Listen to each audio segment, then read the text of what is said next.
Reflexão da liturgia da palavra do quinto domingo do tempo da Quaresma. Neste quinto e último domingo da Quaresma, antes da Semana Santa, a liturgia da palavra insiste no perdão e na misericórdia, mostrando que devemos perdoar e dar nova chance, nova oportunidade àqueles que cometeram pecado e se arrependeram. Porque Deus faz isso conosco todos os dias, e é somente através do perdão que conseguiremos reverter situações de pecado e de erro. É hora, portanto, de esquecer o passado de pecado e começar vida nova, pois a Páscoa é exatamente isso, vida nova, vida de pessoas renascidas para Deus. Esquecer significa, portanto, perdoar. A primeira leitura do livro do profeta Isaías apresenta esse Deus amoroso e misericordioso que se compadece do sofrimento de seu povo e que o liberta para a vida.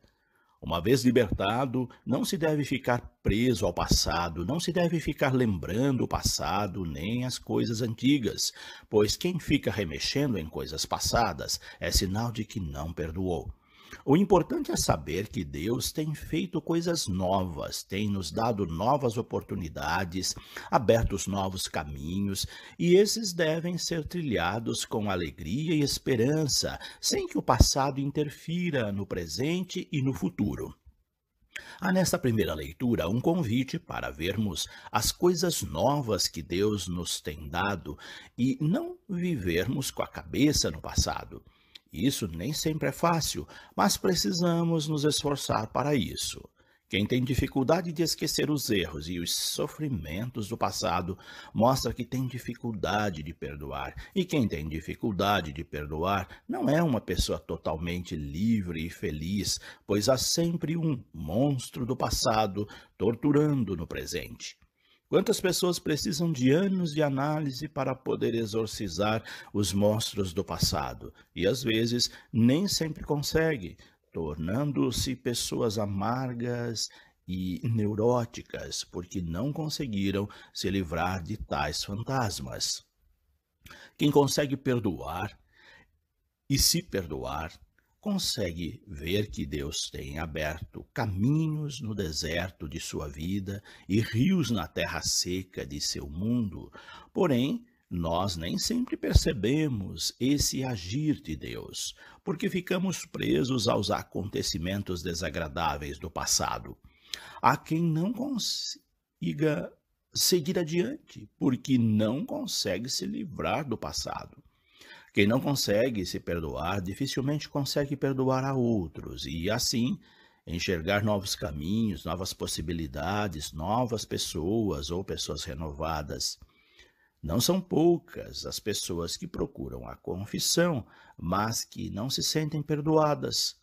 Isso ocorre porque ela mesma não se perdoou, pois continua presa ao passado, ao ocorrido, ao pecado cometido ou a mágoas que outros lhe causaram. É isso que o profeta Isaías quer nos mostrar nesta primeira leitura. Para sermos verdadeiramente livres e trilhar as coisas de Deus, é preciso que Deus nos perdoe. Que a pessoa que magoamos ou prejudicamos nos perdoe e que nós mesmos nos perdoemos. Sem esses três passos ou estágios do perdão, a pessoa não se sente totalmente livre e perdoada. O perdão de Deus acontece sempre que a ele recorremos de coração contrito. O perdão do próximo nós podemos conseguir pedindo perdão. Porém, nem sempre conseguimos nos perdoar, pois o perdão mais custoso é o próprio perdão, ou o perdão a si mesmo. Para saber se nos perdoamos, basta ver se o ocorrido fica ou não na nossa mente, nos torturando por muitos anos. Assim sendo, precisamos rever três etapas do perdão. Quando elas acontecem, sentimos-nos totalmente livres. Esses três passos estão presentes na situação apresentada no Evangelho de hoje. Jesus estava no templo depois de ter vindo de um profundo momento de oração no Monte das Oliveiras. No monte ele havia se encontrado com Deus Pai, encheu-se do Espírito Santo e voltou para o templo, lugar de ensinamentos, de catequese, e ele não perdia nenhuma oportunidade de ensinar. Cada situação que lhe era apresentada se transformava em matéria de profundo ensinamento. Nesse dia, os doutores da lei e os fariseus apresentaram-lhe uma mulher que tinha sido pega cometendo adultério. Naquele tempo, o adultério era crime passível de apedrejamento em praça pública. A mulher foi colocada no meio deles, ou seja, no centro das atenções, de modo que ela fosse extremamente humilhada. Eles queriam saber qual era a atitude de Jesus, pois a lei de Moisés mandava que mulheres desse tipo fossem apedrejadas. Se Jesus seguisse a lei de Moisés, mandaria apedrejar a mulher e estaria indo contra a sua pregação sobre o perdão e a misericórdia. Se perdoasse a mulher, ele estaria indo contra a lei e seria condenado pelas autoridades, pois era isso mesmo que eles queriam. No entanto, era uma armadilha que os doutores da lei e os fariseus tinham preparado para Jesus, para pegá-lo em alguma contradição, como costumavam fazer. Diz o texto que Jesus, depois da exposição do fato, continuou a escrever no chão, ou seja, concedeu um tempo para que eles mesmos pensassem na proposta feita, e enquanto isso, Jesus elaborava sua resposta. Eles continuaram insistindo, até que Jesus se pronunciasse a respeito da questão. Essas situações acontecem muitas vezes na vida eclesial. Há quem se preocupe mais com julgamentos e condenações do que com o perdão e a misericórdia. E há ainda os que se acham donos da verdade e que fazem de tudo para colocar os outros em alguma enrascada, sobretudo se essa outra pessoa tiver alguma notoriedade ou influência. Diante da insistência deles, Jesus se levanta e dá o veredito que calou a boca daqueles que estavam julgando e condenando a mulher e querendo prejudicar Jesus. Quem de vocês não tiver pecado, atire a primeira pedra. Será que, se nós fizéssemos sempre essa pergunta, teríamos coragem de condenar alguém? Será que, se a comunidade fizesse esse exame de consciência na quaresma, teria nela pessoas que gostam de prejudicar a outras, usando estratégias e armadilhas, ou mesmo usando outras pessoas? Creio que não, pois o Evangelho mostra isso com muita clareza. Jesus lançou a pergunta e se abaixou novamente, continuando a escrever no chão, usando o mesmo procedimento de antes. Quando eles ouviram e pensaram sobre a questão, foram saindo um a um, começando pelos mais velhos. Ou seja, quanto mais velho, mais pecado, pois quanto mais se vive, mais se peca. Às vezes, os mais velhos são os primeiros a julgar e condenar, pois querem que as coisas sejam do seu jeito. E muitas vezes se tornam intransigentes com os mais jovens ou com aqueles que erram. Porém, a condenação não recupera as pessoas. Se condenar alguém as recuperasse, não existiriam pecadores. O que recupera é o amor, diz Jesus. Somente o amor mostra o caminho, a direção e faz com que a pessoa deixe o caminho do erro. O amor é educativo, a punição não. Punir coloca medo, mas não converte as pessoas. O lema da campanha da fraternidade é exatamente esse: ensina com sabedoria e educa com amor. Só o amor consegue educar verdadeiramente as pessoas e ensiná-las o bom caminho. Não podemos apenas deixar de fazer o mal por medo de ser punido, mas precisamos deixar as práticas maléficas porque nós nos convertemos para o bem e somente o amor é capaz disso, porque somente o amor é capaz de perdoar. Essa recomendação serve também para as famílias.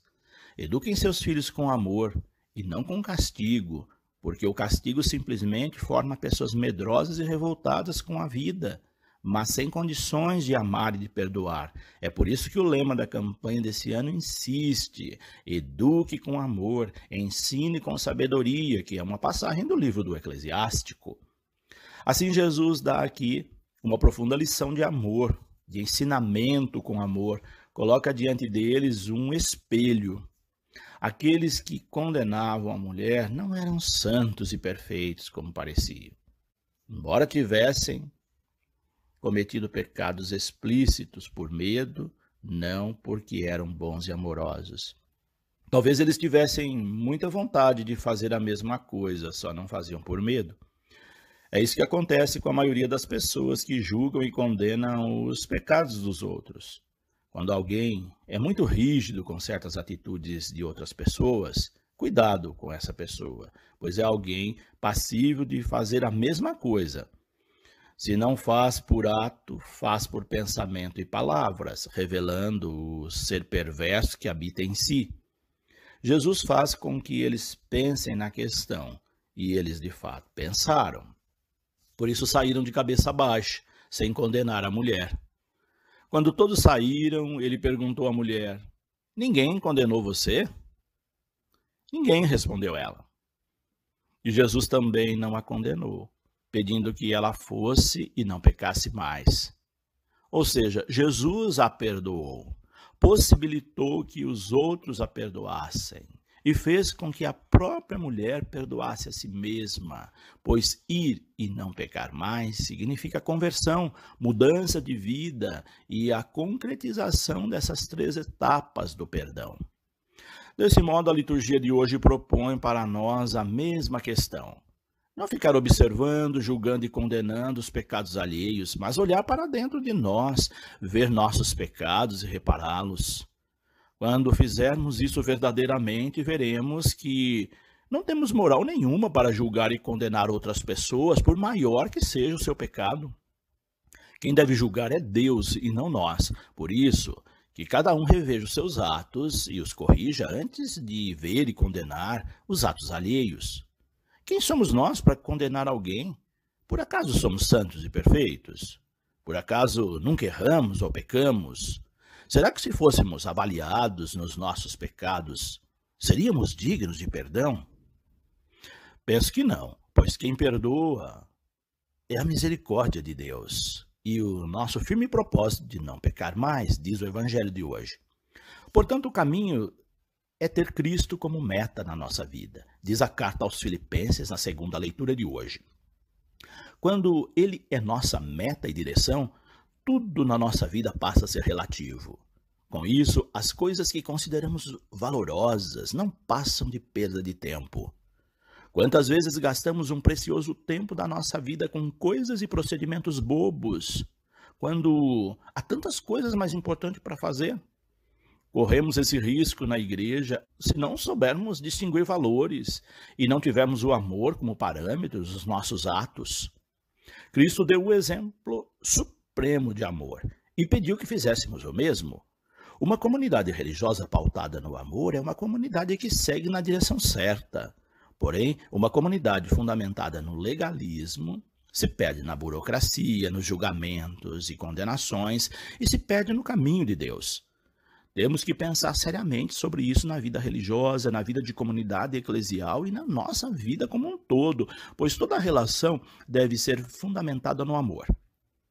Quando assim procedemos, conseguimos distinguir valores e vemos quanta coisa à nossa volta e nas nossas atitudes não passam de lixo, diz a carta aos Filipenses. Quem conhece verdadeiramente a Cristo tem atitude condizente com as suas. Atitudes de amor, compaixão e misericórdia. O verdadeiro sentido de ser igreja é seguir na direção de Cristo, e só seguimos na sua direção se trilharmos os seus caminhos, vivermos os seus ensinamentos, sendo imitadores de suas atitudes e de seu amor e compaixão. Esqueçamos, portanto, o que ficou para trás e sigamos adiante no rumo certo, lançando-nos em direção à meta que é Cristo, pois somente Ele poderá nos conceder o prêmio do alto que Deus nos chama a receber através dele, Cristo Jesus, que amou e deu a vida por nós, pecadores. Deus abençoe a todos. Padre José Carlos Pereira.